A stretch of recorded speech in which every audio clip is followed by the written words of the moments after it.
Welcome everyone to my presentation over here. I'm super excited to talk about forkable stablecoins because forkable chains are quite the talk these days. Like there's, for example, Rune, who describes in his end vision that he wants to have a forkable chain. There is Alex G, who says we can use forking in order to recover from severe smart contract issues. And yeah, if we have in the soon future some forkable chains, there's of course the question, how do we actually put stablecoins on them? And that's what I wanted to describe over here with this presentation. Hope you enjoy it. I will take you through the following agenda. First, the definition, then I want to motivate it a little bit more. And then last but not least, we will look into the designs, how actually one can build such a thing. So let's start with the definition. What is a forkable stablecoin? I hope you all know what a stablecoin is. It's a coin that maintains its value. And now a forkable one is a coin that is able to survive forks of the underlying blockchain. So fork is if we have at the beginning only one chain, and then it kind of splits into two chains with separate states, and they continue to live. And now the forkable stablecoin, after this definition that I will use over here in this talk, is that it should preserve the total face value during the forks, so the market cap should not change. And also it should be usable on both forks or both branches of the fork. And thereby, ideally, it should really not influence the fork choice rule of the users and be neutral. So a small question, is USDC a forkable stablecoin? I see some people not agreeing, definitely not. Of course, USDC, if they would, after a fork, redeem their USD dollars for USDC on one chain, the total face value would be the same. But of course, they would make all their users prefer the one chain where the dollars are redeemable, but not the other one. And we want to look into designs where, also the second criteria is fulfilled. So let's motivate them a little bit. First, the question, do we need forkable stablecoins for Ethereum? Well, I think forkable stablecoins only make sense on chains that have controversial forks. In the past, maybe Ethereum had some with Ethereum Classic, but now really the intention is that we should no longer have them. Like Vitalik even wrote a blog post about why we should not overload under our consensus, why we should not risk controversial forks. But still, I want to mention that kind of all the protocol upgrades that we do for Ethereum, that they actually are introducing forks, and potentially they could become controversial, but we really, really hope not. We really want to kind of keep the credible neutrality for Ethereum. And yeah, we hope we will never need them for Ethereum. But I'm still super, super excited for forkable stablecoins because there's so much talk about special forkable L1s and L2s. And this all starts, I would say, in 2015, when Vitalik wrote a blog post about subjectivocracy. He kind of coined this term. It was the governance by forking. He said, basically, that we can do our best governance if we do the governance by kind of forking things, and then we just stick to the chain that we actually, which has the properties that we actually want. And he kind of described that as the ultimate governance tool for blockchains. He said it's really nice because it's non-cursive, nobody's forced to pick a certain choice. And also it's very secure because it can withstand 51% attacks. And then people really said, yes, let's use this great property. Let's build with that, for example, oracles. There's, for example, Justin Drake, one of the Ethereum researchers, who said, let's enshrine oracles or price feeds into the chain. Edmund Edgar wrote really nice blog posts about it, how we can use it. And the idea is always the same. We have either a forkable chain or a forkable token.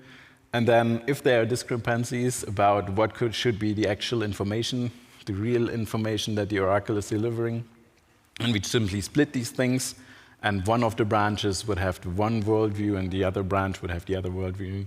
And with that, one can really nicely build the best oracles, the most secure.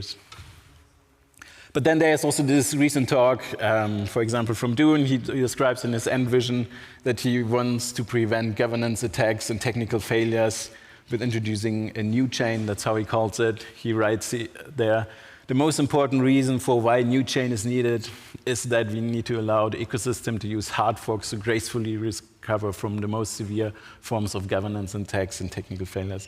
Like forks, they would allow that to some certain degree, and yeah, it's really nice that people are thinking about it. Alex G also made a proposal that one can even fork L1 in order to recover from smart contract hacks. Of course, there was quite some backlash, as I described before. We don't want to fork Ethereum, but I think we will definitely want to fork other chains. And so with that, I want to quickly sum up my motivation. It's that with forkable chains, we can enable certain use cases. For example, the most secure oracles, education platforms, recovering from smart contract issues. And yeah, if we have forkable chains, then how do we actually build forkable stablecoins on them? Because we want to have it usable. And that's why I now want to look into the designs for it. Yes, so the design has the same design goals as I mentioned before. So it should preserve the total face value of the issued stable token during the forks, and of course also in general. And it should be usable on both forks and thereby not significantly influence the fork choice rules of the users. And of course, the design space is huge, so I want to make some assumptions. I think a reasonable assumption is that stablecoins are collateralized by forkable collateral, so collateral that is natively deployed on these chains. For example, the native token, or also it could be some DAO or utility tokens that are natively deployed over there. And also one has to make some assumptions about the oracle. So as with normal stablecoins, we need kind of oracles that report the normal prices of these forkable collateral. And additionally, we want that we can also, after a fork, after kind of blockchain has split, the oracles can tell about both collateral prices, not just the one on their chain, but also on the other chain. And why I make this assumption it will become clear in a second. So overall, with this assumption, we would kind of propose a stable token that should work quite similar to RAI or DAI. So that means the tokens are issued via the creation of CDPs with some collateral token. I call it over here call. And then it would work very roughly like that, that if we have before the chain forks, we have some collateral token, let's say it has roughly a value of $1,000. Then after the fork, these $1,000 probably distributes to these tokens on the natural native tokens on these forks. And let's assume simply that the split is 30 to 70%. Now, how should in such a scenario the stablecoin behave? I called it over here phi for forkable DAI or RAI.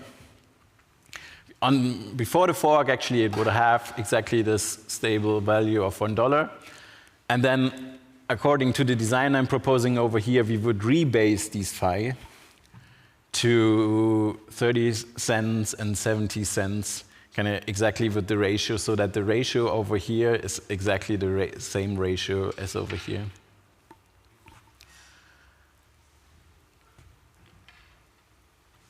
And with this rebasing, we have some really, really nice properties. So of course, the face value of DAI stays $1 because, because if you add these two together, you still have $1. And then users, they can later on use both forks. Of course, there is their dollar a little bit more worth, but they basically have both choices. They can either sell these ones and then interact with this chain, or the other way, they can sell these ones and then interact with this chain and basically always have their $1.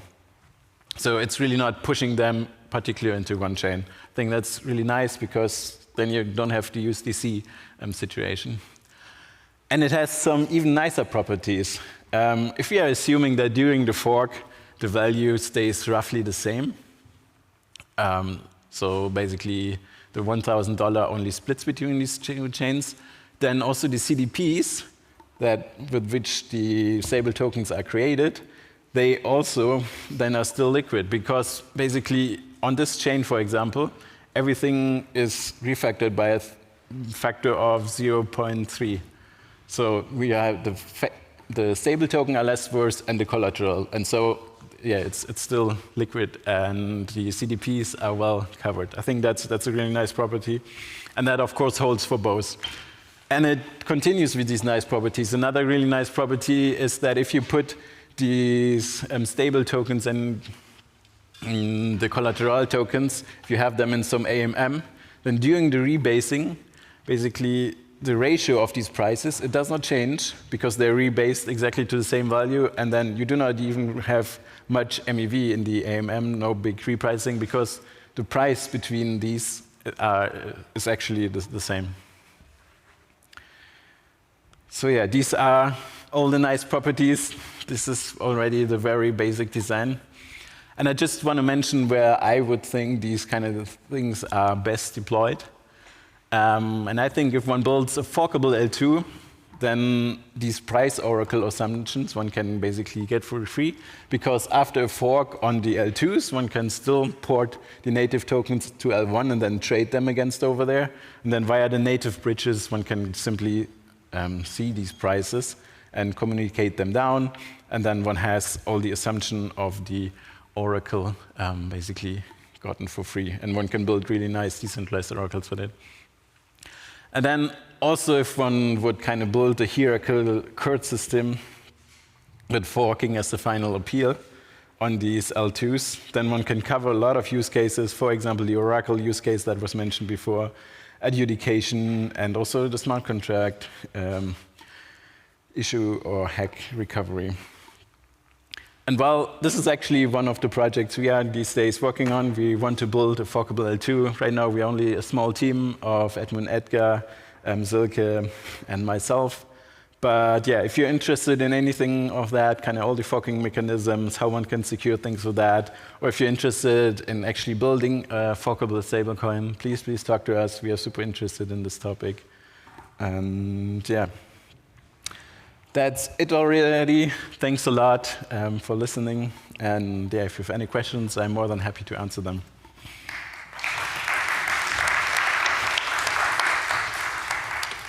Excellent. Thank you for sharing. Do we have some questions? I see one right here in the front. I wanted to ask you for some... Maybe you can wait for the mic. Examples where this would be needed. Like, let's assume we have USDC, and I want to fork it into a local currency, local tender in another country, taking into consideration the exchange rate. Is that an example? If not, what is like another example? Like, let's say there's a lot of forking, like for what happened for central bank, the central bank, the central currency. A lot of people have forked from that in order to kind of develop that, because that's not sort of yet a mature code. So what are the kind of scenarios where this thing would be applicable? Mm-hmm. So I want to describe one more time. It's really not about the forking of the software, like as you do it on GitHub and so on, but we really want to fork the native assets. So if you have these tokens on the blockchain, after the fork, you basically get two tokens that kind of represent the same assets. So for example, when Ethereum was forking in the past, for example, the Ethereum Classic fork, you had previously only Ethereum, and then you had suddenly Ethereum Classic on one fork, and the other, which we now call the normal Ethereum, on the other one. We called it kind of normal Ethereum because it had the more adoption, and it had the more dominant developments. And this is, for example, one of the examples we had in the past. And you were asking about USDC, and USDC is really not easily forkable because real-world assets you cannot easily fork. Because if I have a car, I cannot suddenly make two out of them, as I could with Ethereum. I had Ethereum, and then suddenly I also got Ethereum and Ethereum Classic. So it's not really applicable everywhere, but for all these forkable assets, you get all these nice properties. What about central bank digital currency? Is this like, is your research related to or relevant to that? A lot of forking is happening, like on the MIT central bank digital currency, that there's a lot of forking going on in order to advance the quality of that digital currency. I mean, I'm trying to figure out like exactly what is like where your research is going and what are the most applicable areas for your research. Yes, so basically we are thinking right now about building a forkable L2. And on that, you can have all kind of forkable assets, but also non-forkable assets, and that you bridge into the system, so you can work there as well with them. And the other examples that I mentioned, for example, Rune from MakerDAO, he wants to kind of put his own DAO onto its own chain that's later on forkable. That's another example. Or from Meta Labs, he thinks about kind of recovering on either L1s or L2s from smart contract security issues. And yeah, these are some of the examples. But yeah, I'm happy to later on talk, because I don't know how central banks are using that, so I'm happy to learn there. Yeah, there's a lot of forking that happened on MIT central bank digital currency research code. Cool. A lot. There's over 200 forks that happened there. Yeah, so the question is, how is your research relevant to something like that? Okay. Cool, let's talk. Do we have any other questions? Got one, middle right over there. Oh. Hello. So I wanted to understand the AMM process. So if you are forking the chain and you have collaterals on one side and the other, okay, you made the assumption that the collaterals are forkable, but how do you actually pull the tokens from one side of the fork with the other one? I didn't understand that part. Okay, so when I was talking about the AMMs, I was assuming that we have a normal AMM like Uniswap on the chain before, and then if a chain splits, you suddenly have an AMM on each of the new chains. And in the AMMs of each of the forks are then the native assets, for example, here the collateral token, or in the Ethereum Classic split, you would have the Ethereum Classic, and it would still be traded in the AMM against the stablecoin. And if it would, the stablecoin, if it would be USDC, then immediately the price would completely be changed, because, for example, on Ethereum Classic, there is no USDC that is redeemable. But with these kind of token constructs, you can actually then still have the stable token of both. And the nice part that I mentioned is that the price is actually not changing, because the stable token is kind of rebased by some ratio that is exactly the same ratio as the collateral token that it was traded against. So the actual price ratio of these two assets is not changing, and then the AMM does not have to be heavily repriced or anything. Hope it makes sense. If not, feel free to catch me up later. We've got one more, a few rows back.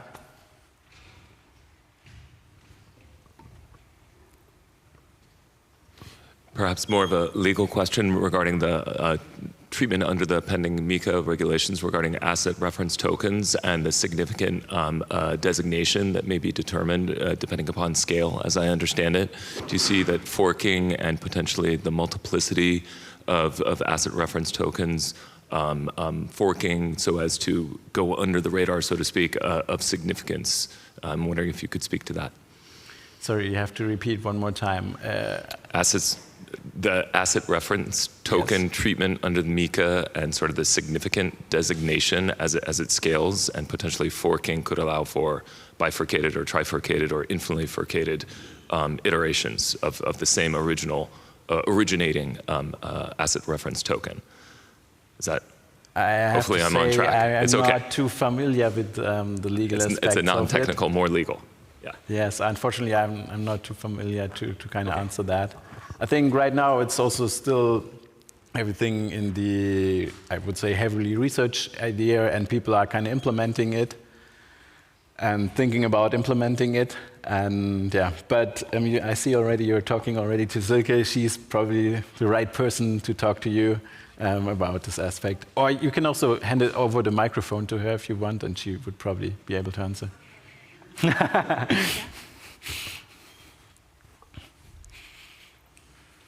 Well, if that's all for questions, let's thank our... Oh, we've got one more over here, and we've still got some time. Yeah, thank you very much. What about the liquidity pools that's on the same network? That's the original network, and there is some liquidity pool with USDT, with other stable coins, and also liquidity pools on the bridges between multiple networks, and where the collateral is not all the collaterals are on the same network. That's forked with maybe with other other places. So how this forkable will work?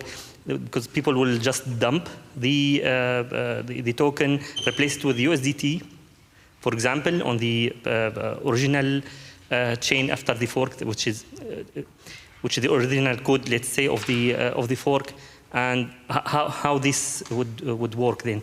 Thank you. Yes, good question. Really nice. So how I imagine it to work out, if you have a kind of stable blockchain, and then these Phi tokens, if they are kind of bridged to another ecosystem, to another chain and so on, then the bridge would, after the fork, not kind of redeem these Phi exactly for only one of them, but basically for both of them. But if you have these Phi, for example, on another chain in a liquidity pool, they still continue trading over there for $1 because people know that later on you can go to this bridge and redeem it for this and this one, and kind of because they sum up to $1, there's no arbitrage to make. And so if you have them in a curved pool on another bridge and so on, it's really nice because it also don't has to reprice anything. And then if these ecosystems are getting more mature over time, then there are new bridges that would kind of bridge to one Phi, this forked from the branch, this Phi into the ecosystem and put it into a new pool.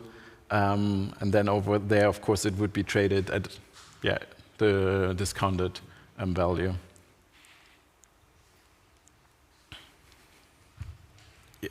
Do we still have time? Yeah.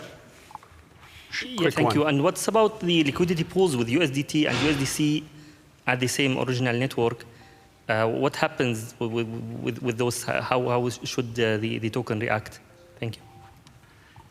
Yes, there exactly. In these kind of cases, if you have a pool trading Phi against the USDT, then you would have to have repricing over here. But these USDT and these other stable coins, they're anyways not nicely compatible with forking, because likely they're only redeemed on one chain for $1, but not for the other one.